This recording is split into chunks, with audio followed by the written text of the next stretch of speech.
অনেক দিন আগের কথা। এক গ্রামে মিনা ও তার বাবা বসবাস করত।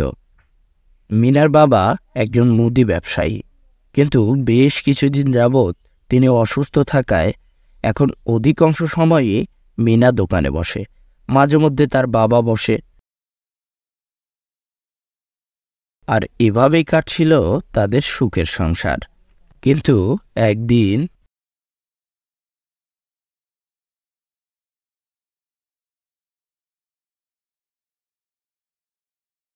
কি রে মামিনা, এখন বেচা কেনা কেমন চলছে? তুই কখন আসিস, কখন খাস, কিছুই তো সেভাবে খেয়াল করতে পারি না।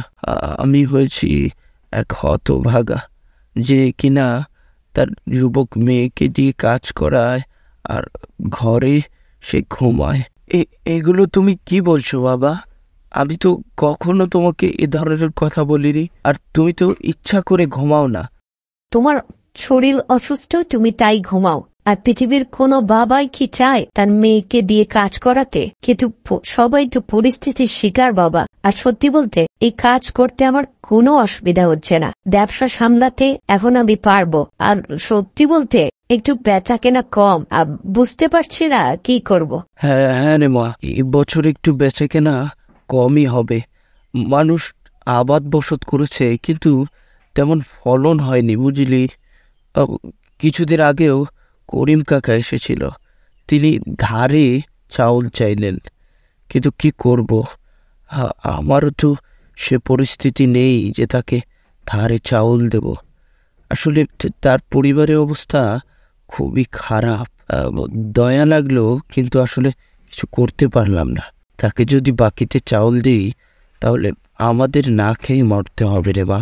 হ্যাঁ বাবা, মনে তো চাই সবাইকে সাহায্য করি, কিন্তু আমিও যে পরিস্থিতির শিকার বাবা। তুমি এগুলো নিয়ে টেনশন করো না তো, আমি দেখছি কি করা যায়। তুমি বরং যাও, গিয়ে বিশ্রাম নাও, আর আমি এদিকে সামনে নেব। হ্যাঁ রে মা, তুই আমার একমাত্র ভরসা। তুই না থাকলে আমার যে কি হবে সেটা ভেবেই কষ্ট হয়। তুই তুই আমার ছেলের মতো কাজ করছিস। এই বয়সে একটা ছেলের দরকার ছিল, সে অভাবটাও তুই পূরণ করে দিচ্ছিস। আল্লাহ তোকে উত্তম প্রতিদান দান করুক। হ্যাঁ, আর আমি তোমাকে ছেড়ে কোথাও যাব না। তুমি শুধু আমার জন্য দোয়া করো যেন তোমার সেবা করতে পারি। যাও, এবারে তুমি বিশ্রাম নাও। এমনিভাবে বেশ কয়েকদিন সুখে শান্তিতে কেটে গেল। একদিন মিনার বাবা তাদের দোকানে এলো।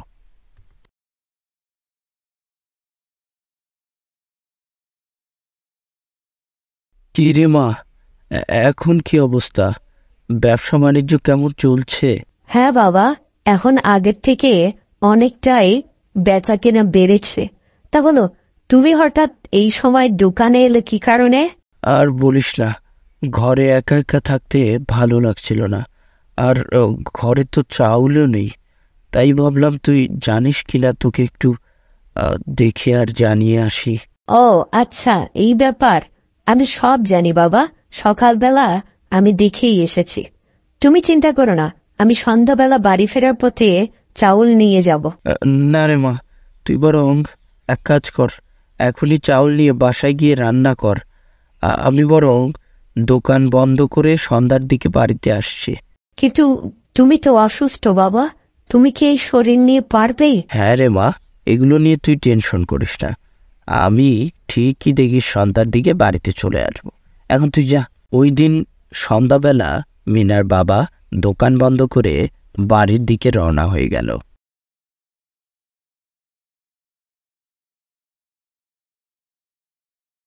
কিন্তু পরের দিন সকালবেলা ঘটল এক বিশাল বিপদ। হায় হায় রে, আমার এত বড় সর্বনাশ কে করলো!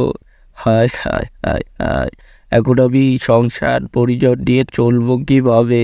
তাদের এই কান্নাকাটি শুনে জিনি সেখানে উপস্থিত হলো। মূলত জিনি তাদের দোকানের সেই পাশের গাছেই থাকতো, তাই সে এই সব ঘটনা শুনতে পেল। তোমরা কান্না থামাও।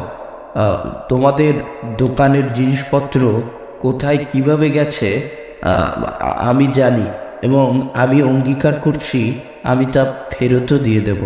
কিন্তু তুমি কি, আর তুমি কেন বা এই দোষের দায়ভার তোমার উপরে নেবে, আর ফেরতই বা কেন দেবে? আসলে আমার নাম জিনি। আমি তোমাদের দোকানের ওই পেছনের গাছটাতে থাকি।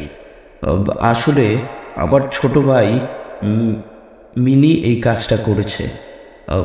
আসলে ও চোর না, ও দুষ্টুমি করে এই কাজগুলো করেছে। তাকে তোমরা ক্ষমা করে দাও। আসলে সে রাতে কী হয়েছিল আমি তোমাদের বলছি। সেদিন রাত্রিবেলা যখন তোমার বাবা দোকান বন্ধ করে বাড়িতে যাচ্ছিল, হয়তোবা এই বিষয়টা লক্ষ্য করেছে যে তোমার বাবা বাড়িতে যাচ্ছে, তাই সে সেই সুযোগে রাতে দোকানে আসলো এবং দোকান খুলে তার জাদু শক্তি দ্বারা সে সবগুলো জিনিস নিয়ে গেল।